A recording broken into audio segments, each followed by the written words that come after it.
क्या बहू का ससुराल पर कोई हक नहीं होता है? क्या पूरी जिंदगी यहाँ बिताने के बाद भी मुझे मेरे ससुराल में इतना भी हक नहीं है कि मैं अपने बीमार पिता को कुछ दिन यहाँ रख सकूँ और उनकी सेवा कर सकूँ? प्रतिमा रोते हुए अपने पति प्रशांत को कह रही थी। जरूर है प्रतिमा, पर हुआ क्या है बाबूजी को? और ये तुम क्या कह रही हो? मुझे कुछ समझ नहीं आ रहा है। अरे सुबह से शाम तक मैं ऐसा क्या हो गया जिसकी भनक मुझे नहीं है? आपको कैसे पता रहेगा जी? आप सुबह 8 बजे दुकान जाते हो और रात के 10 बजे घर लौटते हो, तो ऐसे में आपको कैसे पता चलेगा कि दिन भर आपके पीठ पीछे घर पर क्या हो रहा है? और ऊपर से माँ जी कहाँ क्या चाहती है कि उनका बेटा अपने ससुराल का हाल समाचार जाने। इसी बात का तो दुख है, आप घर में रहते हुए भी घर की बातों से दूर है। क्या पहेलियाँ बुझा रही हो प्रतिमा? जो भी है साफ साफ कहो। प्रतिमा की तरफ देखते हुए प्रशांत कहता है। फिर प्रतिमा सारी बात बताती है। अभी कुछ दिनों से बाबूजी का शुगर लेवल काफ़ी बढ़ा हुआ था और तबीयत खराब चल रही थी। गांव में उन्हें दिखाया, पर बीमारी ठीक होने की बजाय बढ़ती जा रही थी। इसलिए मैं बड़े भैया को बोली कि बाबूजी को लेकर यहाँ चले आएं, ताकि यहाँ किसी अच्छे डॉक्टर से इलाज हो सके। मेरी बात मानकर बड़े भैया कल रात की ट्रेन पकड़कर आज सुबह सुबह आपके जाने के बाद बाबूजी को लेकर यहाँ आ गए और किडनी के जाने माने डॉक्टर से दिखा लाए। डॉक्टर ने 1 हफ्ते की दवाई लिखकर दी और इसी शहर में रहने की हिदायत दी। इसलिए मैं बाबूजी के रहने की व्यवस्था देवर जी के बंद कमरे में कर रही थी। पर जैसे ही माँ जी को मेरे बाबूजी के यहाँ रुकने की बात पता चली, उन्हें यह बर्दाश्त नहीं हुआ और वो मुझसे झगड़ने लगी, ये कहकर कि मैं इस घर की मालकिन हूँ और मेरी मर्जी के बगैर कोई इस घर में पनाह नहीं ले सकता। ऊपर से बहू के मायके वाले तो कतई नहीं। अगर एक बार बेटी के यहाँ रहने की आदत हो गई तो बार बार आने की लत लग जाएगी उन्हें।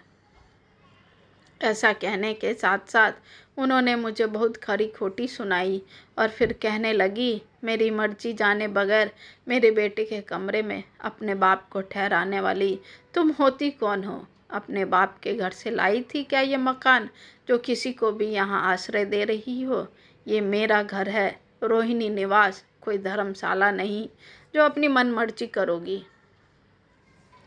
माँ जी की चीखती हुई आवाज़ सीधा बाबूजी और बड़े भैया के कानों में पड़ी और वो अपना सारा सामान बांध कर जा ही रहे थे कि माँ जी बाबूजी को भरा बुला कहने लगी, शर्म नहीं आता बेटी के घर बीमारी का बहाना लेकर रहने में? ये आपकी बेटी का ससुराल है, कोई सराय खाना नहीं। कुछ तो शर्म किया होता समधी जी। बाबूजी को बेइज्जत और अपमानित करने के बाद बड़े भैया को ताने देने लगी। अरे इतनी ही चिंता है अपने बाबूजी की तो ले जाओ किसी होटल में रखो, सब कुछ फ्री में ही चाहिए क्या जो मुंह उठाकर बहन के ससुराल में चले आए? माँ जी की ऐसी बातें सुनकर बाबूजी सुन्न हो गए। उन्हें तो ऐसा लग रहा था जैसे नस काटो तो खून नहीं। कितना बड़ा लांछन लगा दिया एक बीमार पिता के ऊपर। अच्छा हुआ जो भैया तुरंत बाबूजी को अस्पताल के निकट एक कमरे में ठहरा दिए। अगर यहाँ रहते तो जीते जी मर जाते और बीमारी ठीक होने की बजाय और बढ़ जाती। कहते कहते प्रतिमा सिसक उठती है। प्रतिमा को यो सिसकते देख प्रशांत उसे पानी देता है और कहता है, पहले तुम शांत हो जाओ प्रतिमा, फिर मैं माँ से बात करता हूँ। इतनी बड़ी बात हो गई और मैं शांत हो जाऊं? जी बिल्कुल नहीं, आज तो फैसला होकर रहेगा। अरे मैंने अपनी सारी जवानी आपके माँ बाबूजी की सेवा में बिता दी और बदले में कुछ नहीं मांगा। मुझे उनके पैसे कौड़ी या कोई संपत्ति नहीं चाहिए थी, सिर्फ मुझे मेरा और मेरे मायके वालों का सम्मान मांगा था, पर मुझे आज तक नहीं मिला। कहते कहते प्रतिमा का गला भराता है। फिर कुछ देर शांत होकर कहती है, आज आप मुझे ये बताओ, क्या ये घर में सिर्फ माँ बाबूजी का है? हमारा इस घर पर कोई हक नहीं है? हमने अपने शादी के 20 साल दिए हैं इस घर को सींचने में, फिर भी इस घर पर मेरा कोई हक नहीं है। अगर ऐसा है तो फिर हमारा घर कौन सा है जी, जिसे मैं हक से अपना कह सकूं। अगर बहुओं के लिए घर की हर जिम्मेदारी है और काम है, तो फिर घर पर हक क्यों नहीं?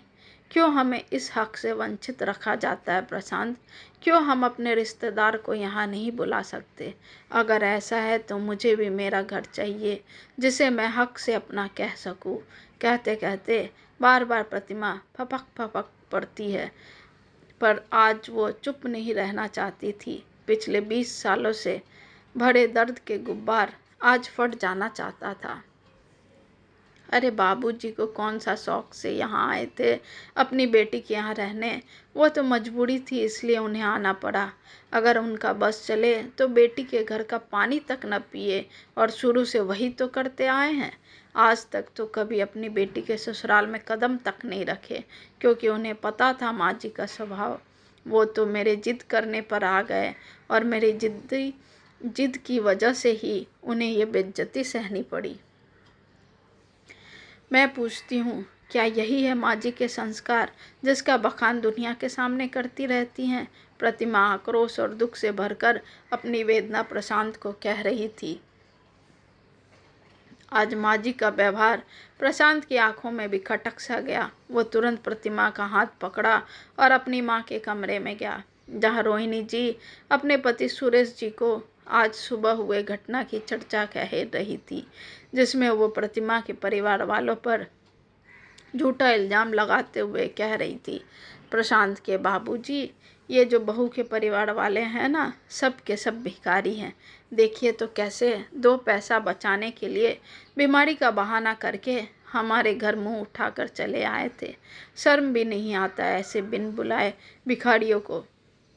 ऐसा कह ही रही थी रोहिणी जी की प्रशांत पीछे से चिल्लाता है, माँ आपको शर्म आनी चाहिए अपने बहू के बीमार पिता के बारे में ऐसा कहते हुए। आप ऐसा कैसे कह सकती हैं, वो भी बीमार आदमी के लिए? छी, शर्म आती है मुझे आपकी ऐसी छोटी सोच पर। माँ, वो प्रतिमा के जन्मदाता है, कुछ तो लिहाज किया होता उनका, और वे अपनी मर्जी से यहाँ नहीं आए थे, बल्कि प्रतिमा ने उन्हें बुलाया था। अगर यहाँ रुक भी जाते तो कौन सा अनर्थ हो जाता माँ? आप भी तो अपनी बेटी के यहाँ जाते हो ना, तो फिर प्रतिमा के बाबूजी क्यों नहीं आ सकते? अगर आपकी बेटी के ससुराल में आपका कोई ऐसा अपमान करता तो आपको कैसा लगता माँ? कुछ तो रिश्तों का मान रखिए माँ। और अगर प्रतिमा के बाबूजी अपनी बीमारी का इलाज यहाँ रहकर करते तो इसमें बुराई क्या थी? आखिर ये घर उनकी बेटी का भी तो है। खबरदार जो ऐसा कहा प्रशांत, ये घर मेरा है, और इस घर में किसे रखना है और किसे नहीं रखना हम और तुम्हारी माँ डिसाइड करेंगे, बहू या तुम नहीं। रौब से चिल्लाते हुए सुरेश जी कहते हैं, ठीक है बाबूजी, यदि ये घर आपका है तो अब हम इस घर में एक पल भी नहीं रहेंगे। जहाँ इंसानियत की कोई जगह ना हो, जहाँ घमंड और रौब का बोलबाला हो, उस घर में मैं अब नहीं रह सकता। हम कल ही इस घर को छोड़कर चले जाएंगे। ऐसा कहकर प्रशांत जाने लगता है कि तभी रोहिणी जी उसका हाथ पकड़ लेती है और कहती है, इतनी छोटी सी बात के लिए तू अपने माता पिता को छोड़कर चला जाएगा? तू चला जाएगा तो हम कैसे रहेंगे बेटा? मुझे माफ़ कर दे बेटा, पर ऐसे घर छोड़कर मत जा। चाहिए तो तू अभी के अभी बहू के बाबूजी को बुला ला, मैं अपने हाथों से उनका कमरा ठीक कर दूंगी, पर घर छोड़कर जाने की बात मत कर। खुद के भविष्य की चिंता और श्रवण कुमार सा बेटा और प्रतिमा जैसी आज्ञाकारी बहू के दूर जाने के डर से डर कर रोहिणी जी कहती हैं। अपने पे आई तो बात समझ में आई माँ जी। यहाँ 24 घंटे आप लोगों की सेवा में हाजिर रहती हूँ, इसलिए हमारी कद्र नहीं है आप लोगों की नज़र में। 20 साल हो गए माँ जी इस घर में मुझे आए हुए, पर आज भी मैं अपने किसी परिवार को यहाँ नहीं बुलाई और न ही बुलाना चाहती थी, क्योंकि मुझे पता है कि आप लोगों का नेचर। पर इस बार तो आप हद ही पार कर गई, मेरे बीमार पिता की आंखों में आंसू दे गई। क्या गलती थी उनकी? यही ना कि वो एक बेटी के बाप हैं और बेटी के कहने पर यहाँ चले आए। पर मेरी भी एक बात सुन लीजिए, मैं भले ही इस घर में रहूँ या ना रहूँ, पर आप आगे से मुझसे कोई उम्मीद मत पाल कर रखिएगा, क्योंकि आज जो आपने किया उसको मैं कभी नहीं भुला सकती माँ जी। ऐसा कहकर प्रतिमा अपने कमरे में चली जाती है और प्रशांत भी प्रतिमा के पीछे पीछे चला जाता है। सुबह जब प्रतिमा अपना सामान बांध रही थी तो प्रशांत प्रतिमा को आवाज़ लगाता है, प्रतिमा जल्दी बाहर आओ, देखो कौन आया है। प्रतिमा भाग कर आती है और देखती है उसके बाबूजी और बड़े भैया सुरेश जी और रोहिणी जी के साथ दरवाजे पे खड़े थे। प्रतिमा पकड़कर बाबूजी को बैठाती और प्रश्नवाचक दृष्टि से बड़े भैया को देखती है। तब बड़े भैया कहते हैं, सुबह सुबह माँ जी और बाबूजी आए हमारे कमरे में जहाँ हम लोग रुके थे और काफ़ी मिन्नत करने लगे, अपने किए की माफ़ी मांगने लगे, तो हमें आना ही पड़ा। अरे बहू, अब खड़ी ही रहेगी या अपने बाबूजी को अपने कमरे में ले जाओगी? और हाँ, इनका पूरा ख्याल रखना, इन्हें किसी चीज़ की कोई कमी नहीं होने चाहिए प्रशांत बेटा। ऐसा कहते हुए सुरेश जी अपने कमरे में चले जाते हैं। फिर रोहिणी जी कहती है, समधी जी, जब तक आप ठीक नहीं हो जाते तब तक बेझिझक आराम से यहाँ रहिए, आखिर ये आपकी बेटी का भी तो घर है।